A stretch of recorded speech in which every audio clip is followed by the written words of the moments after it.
ஓம் முருகா போற்றி, கந்தா போற்றி, கடம்பா போற்றி, கதிர்வேலா போற்றி, அறுபடை வீடு கொண்ட முருகா போற்றி போற்றி.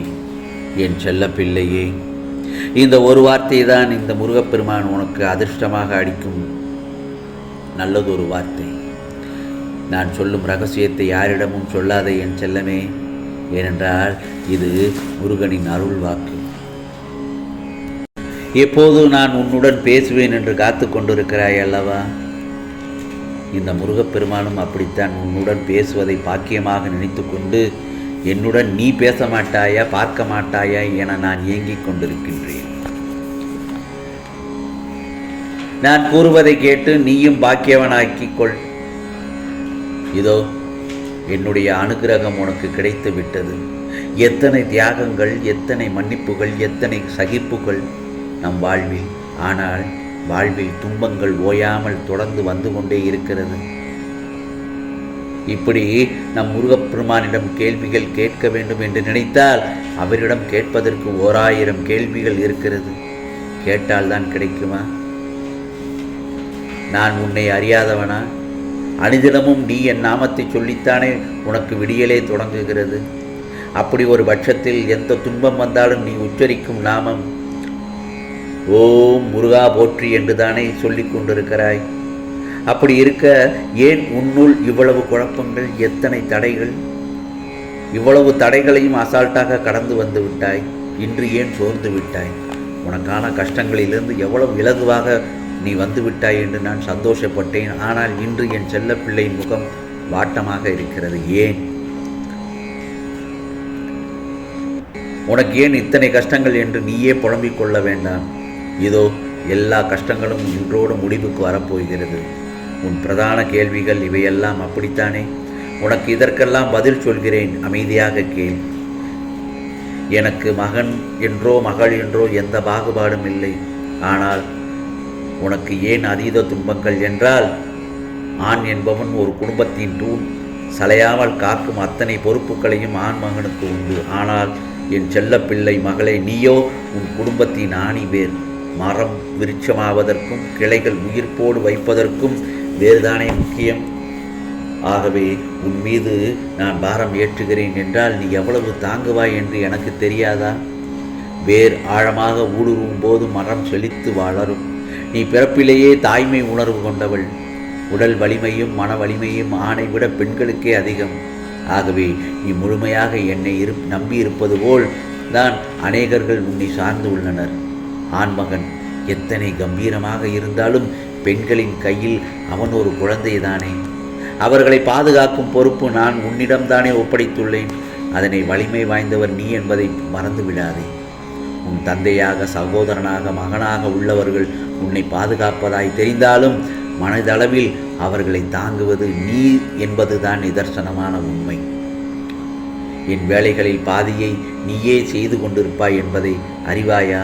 அத்தனை ஆற்றல் வாழ்ந்தவள் என் செல்ல மகள், ஆசை பெற்றவள். நீ சோர்வடையலாமா? எந்த வேலையை யாரிடம் கொடுத்தால் வேலை நன்றாக நடக்கும் என இந்த எஜமானருக்கு தெரிவது போலத்தான் இந்த இடர்களை யாருக்கு கொடுத்தால் நல் விடியல் வரும் எனக்கு நன்கு தெரிந்தவன் நானே. ஆகவே வேலை வாங்கிய பின் கூடுதல் கூலி கொடுக்காமல் போவானா? அதுபோலவே தான் நீ சுமக்கும் அத்தனை பாரங்களையும் விரைவில் இறக்கி வைப்பதோடு அல்லாமல் நினைத்ததை விட பல மடங்கு சந்தோஷமான ஒரு கூலியை நிச்சயம் அள்ளி கொடுக்கப் போகிறேன் இந்த முருகப்பெருமான். பூமாதேவியாய் பொறுமையுடன் திகழும் என் மகளுக்கு அந்த பொறுமையின் பலன் நிச்சயமாக கிடைத்தே தீரும்.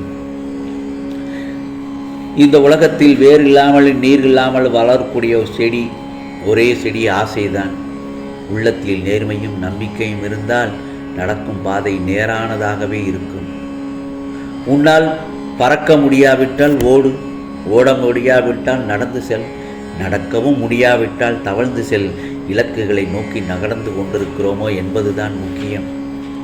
நீ வெற்றி பெற்றால் அதை பற்றி யாரும் விளக்க தேவையில்லை. அதே நேரத்தில் நீ தோல்வி அடைந்தால் தோல்விக்கான காரணங்களை விளக்க நீ அங்கே இருக்கக்கூடாது. கூடிய விரைவில் உனக்கு சாரலாக தென்றலாக நல்லதொரு அற்புதங்களையும் அதிசயங்களையும் இந்த முருகப்பெருமான் உன் மீது தூவப் போகிறேன். அழகான தருணமாக இருக்கும். அப்போது என்னுடைய ஆசீர்வாதங்களும் நிச்சயமாக கிடைக்கும். அது பெற்றுக்கொள்ள தயாராக இரு. உன் அன்பை மதிப்பவரிடம் அன்பாக இரு. உன் அன்பை மதித்து உன்னிடம் பழகுபவரிடம் அன்பாக இரு. எந்த சூழ்நிலையிலும் அவரை விட்டு கொடுத்து விடாதே. ஆனால் உன் அன்பை மதிக்காமல் விலகி சென்றவரை என்றும் தேடி அலையாதே. அவர்களை நினைவில் கூட வைக்க வேண்டாம் என்றுதான் இந்த முருகப்பெருமான் உன்னிடம் எச்சரிக்கை செய்கிறேன். உன்னை தேடி வரும் அன்பே நிலையானது. அகங்காரத்தை விட்டுவிடு. அழிவின் விளிம்பில் இருப்பவரை கூட காப்பாற்றிவிட முடியும். ஆனால் அகங்காரத்தின் உச்சிப்பிடியில் இருப்பவரை காப்பாற்றுவது மிக மிக கடினம். உன்னை கேலியோ கிண்டலோ செய்பவர்களை நினைத்து கவலைப்படாதே. நம்மை பற்றி யார் என்ன நினைத்தால் என்ன? நம்மை பற்றி நாம் அறியாததை அவர்கள் அறிந்துவிடப் போகிறார்கள். முகம் என்பது உன் உள்ளத்தை காட்டும் கண்ணாடி. மனதை மகிழ்ச்சியாக வைத்துக்கொள். ஆம் செல்லமே, உன் எண்ணங்களை உயர்வாக வைத்துக்கொள். ஒரு முறை தோற்றால் தோல்வி அடைந்து விட்டோமே என்று பயப்பட வேண்டாம். ஒரு முறை தோற்றவன் நிச்சயம் நாளை ஜெயிப்பான். ஆகவே சோர்ந்து போகாதே. எதுவும் முடியவில்லை. உன் வெற்றி நீதான் ஆரம்பமாக போகிறது.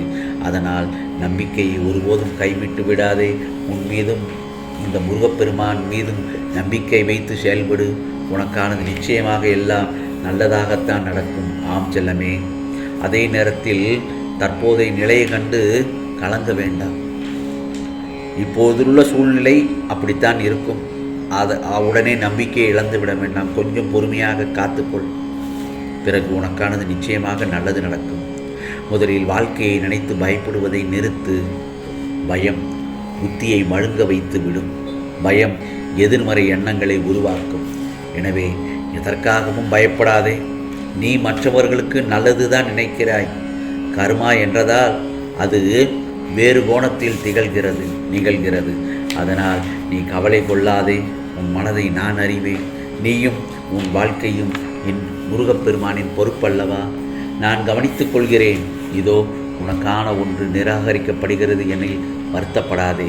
அதைவிட மேலான ஒன்றை உனக்கு நான் கொடுப்பதற்காக ஏற்பாடுகளை மேற்கொண்டிருக்கிறேன்.